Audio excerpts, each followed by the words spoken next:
Restaurant style paneer tikka મસાલા એકદમ સહેલી રીત સાથે તૈયાર કરીશું. શાકનું ટેક્સચર તમે જોઈ શકો છો, એકદમ પરફેક્ટ છે. આ શાકમાં ગ્રેવી બનાવવાની જ ખૂબી છે. પનીર ટિક્કા મસાલા બનાવવા માટે સૌથી પહેલાં મિક્સિંગ બાઉલમાં પોણો કપ જેટલું દહીં લઈશું. દહીં ખાટું નથી લેવાનું, મોળું દહીં લેવાનું છે. 1 ચમચી ચણાનો લોટ ઉમેરીને બરાબર મિક્સ કરી લઈએ. દહીં અને ચણાનો લોટ એકદમ સારી રીતે મિક્સ થઈ ગયો છે. હવે આ સમયે આપણે મસાલા કરી લઈશું. તો અડધી ચમચી આદુ લસણની પેસ્ટ ઉમેરીએ, 1 ચમચી કાશ્મીરી લાલ મરચું પાવડર, અડધી ચમચી હળદર પાવડર, 1 ચમચી ધાણા જીરું પાવડર, અડધી ચમચી પનીર ટિક્કા મસાલા. પનીર ટિક્કા મસાલા ન હોય તો એની જગ્યાએ તમે ગરમ મસાલા પાવડર ઉમેરી શકો છો. 1 ચમચી કસૂરી મેથી, સ્વાદ પ્રમાણે મીઠું, 1 ચમચી લીંબુનો રસ ઉમેરીએ અને હવે બધા મસાલાને દહીં સાથે બરાબર મિક્સ કરી લેશું. બધી વસ્તુ એકદમ સારી રીતે મિક્સ થઈ જાય એટલે 1 ચમચી ગરમ તેલ ઉમેરીને મિક્સ કરી લઈએ. દહીં સાથે મસાલા એકદમ સારી રીતે મિક્સ થઈ ગયા છે. અહીં આપણે વજનમાં 100 ગ્રામ પનીર લીધું છે. પનીરને આ રીતે ક્યુબમાં કટિંગ કરી લીધું છે.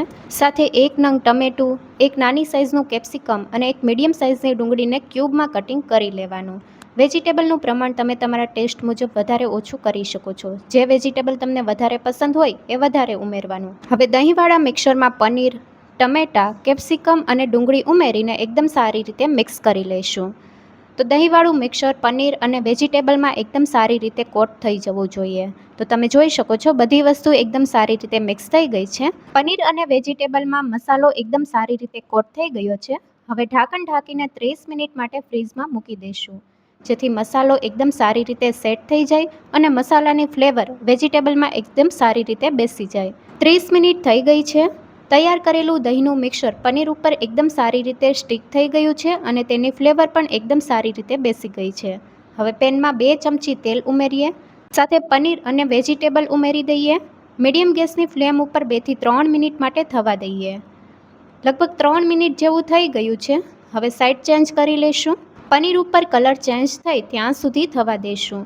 તો પનીરને બહુ વધારે ડાર્ક નથી કરવાનું, હલકો કલર ચેન્જ થાય ત્યાં સુધી થવા દઈએ. તો હલકો કલર ચેન્જ થવા લાગ્યો છે, હજી થોડી વાર માટે થવા દઈશું. મીડિયમ ટુ લો ગેસની ફ્લેમ ઉપર થતાં 5 થી 6 મિનિટ જેવો સમય લાગશે. તો અહીંયા આપણે 5 મિનિટ માટે થવા દીધું છે અને પનીર ઉપર એકદમ સરસ કલર આવી ગયો છે. વધારે ડાર્ક નથી કરવાનું, આ રીતનો કલર ચેન્જ થઈ ગયો છે. જો વધારે ડાર્ક કરશો તો પનીર ચવડ થઈ જશે. હવે ગેસની ફ્લેમ બંધ કરી દઈશું. પનીર ટિક્કા મસાલાની ગ્રેવી તૈયાર કરવા માટે પેનમાં 2 મોટી ચમચી તેલ ઉમેરીએ. તેલનું પ્રમાણ ગ્રેવીવાળા શાકમાં ચડિયાતું હોય છે, પણ જો તમારે ઓછું ઉમેરવું હોય તો તમારે ઓછું ઉમેરવાનું. 2 મીડિયમ સાઇઝની ડુંગળીને ચોપરમાં ચોપ કરીને ઉમેરીએ. ડુંગળીનો હલકો કલર ચેન્જ થાય ત્યાં સુધી સાતળી લઈશું. મીડિયમ ગેસની ફ્લેમ ઉપર 3 મિનિટ જેવું થઈ ગયું છે અને ડુંગળીનો કલર પહેલાં કરતાં ચેન્જ થઈ ગયો છે. હવે આ સમયે 1 ચમચી આદુ લસણની પેસ્ટ ઉમેરીએ. આદુ લસણને 1 મિનિટ માટે સાતળી લઈશું, જેથી તેનો કાચો ટેસ્ટ દૂર થઈ જાય. બધી વસ્તુ એકદમ સારી રીતે સતળાઈ ગઈ છે. હવે ગેસની ફ્લેમ બંધ કરી દઈશું. અહીંયા આપણે મસાલા ઉમેરવાના છે. અડધી ચમચી હળદર પાવડર, 1 ચમચી લાલ મરચું પાવડર, સાથે 1 ચમચી ધાણા જીરું પાવડર ઉમેરીએ. મસાલા બળી ન જાય એ માટે 3 થી 4 ચમચી જેટલું પાણી ઉમેરીએ. ગેસની ફ્લેમ ચાલુ કરી દીધી છે. ગેસની ફ્લેમ અત્યારે ધીમી રાખવાની છે. મસાલાને 1 મિનિટ માટે સાતળી લઈએ. મસાલાને આ રીતે સાતળવાથી તેનો ફ્લેવર શાકમાં એકદમ સરસ આવે છે. મસાલા એકદમ સારી રીતે સતળાઈ ગયા છે. સાઈડમાંથી તેલ છૂટું પડવા લાગ્યું છે. હવે આ સમયે ટમેટાની પ્યુરી ઉમેરીએ. ટમેટાની પ્યુરી આપણે એકદમ અલગ રીતે બનાવી છે. અહીંયા આપણે અડધો કપ ટમેટાની પ્યુરી ઉમેરી છે. પ્યુરી જલ્દી કૂક થઈ જાય તે માટે સ્વાદ પ્રમાણે મીઠું ઉમેરીએ. બરાબર મિક્સ કરી લઈએ.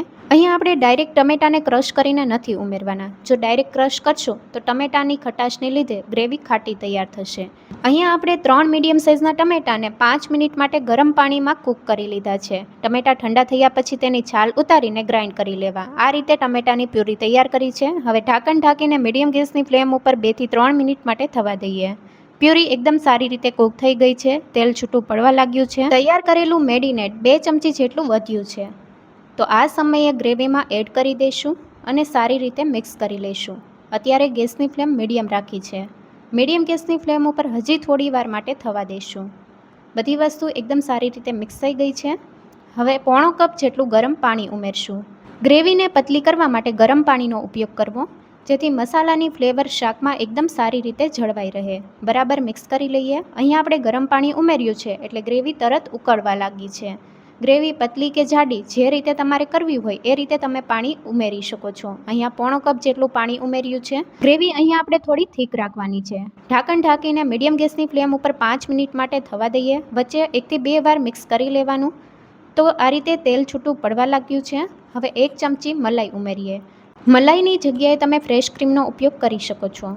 1 ચમચી કસૂરી મેથી, 1 ચમચી પનીર ટિક્કા મસાલા ઉમેરીએ. જો તમારી પાસે પનીર ટિક્કા મસાલા ન હોય તો તમે એની જગ્યાએ ગરમ મસાલા પાવડર ઉમેરી શકો છો. જો ગરમ મસાલા પાવડર ઉમેરો તો તમારે અડધી ચમચી ઉમેરવાનો છે. ગ્રેવી એકદમ સારી રીતે કૂક થઈ ગઈ છે. હવે આ સમયે પનીર અને વેજીટેબલ એડ કરી દઈશું. બધી વસ્તુને એકદમ સારી રીતે મિક્સ કરી લઈએ અને મીડિયમ ગેસની ફ્લેમ ઉપર 2 થી 3 મિનિટ માટે થવા દઈએ. 2 મિનિટ જેવું થઈ ગયું છે. તેલ બધું છૂટું પડી ગયું છે અને એકદમ સરસ ગ્રેવી સાથે પનીર ટિક્કા મસાલા તૈયાર છે. ગેસની ફ્લેમ બંધ કરી દઈશું. ઉપરથી કોથમીરના પાન ઉમેરીએ. એકદમ રેસ્ટોરન્ટ સ્ટાઇલ પનીર ટિક્કા મસાલા તૈયાર છે. પનીર ટિક્કા મસાલાનું ટેક્સચર તમે જોઈ શકો છો, એકદમ પરફેક્ટ છે. તો ગરમા ગરમ પનીર ટિક્કા મસાલાને રોટલી, પરોઠા અથવા તો નાન સાથે તમે સર્વ કરી શકો છો. આ રેસીપી તમને કેવી લાગી કમેન્ટમાં જરૂરથી જણાવજો. હવે કઈ રેસીપી જોવી છે એ પણ કમેન્ટ કરવાનું ભૂલતા નહીં. નવી રેસીપી જોવા માટે ચેનલને લાઇક, શેર અને સબસ્ક્રાઈબ કરો. Thank you for watching.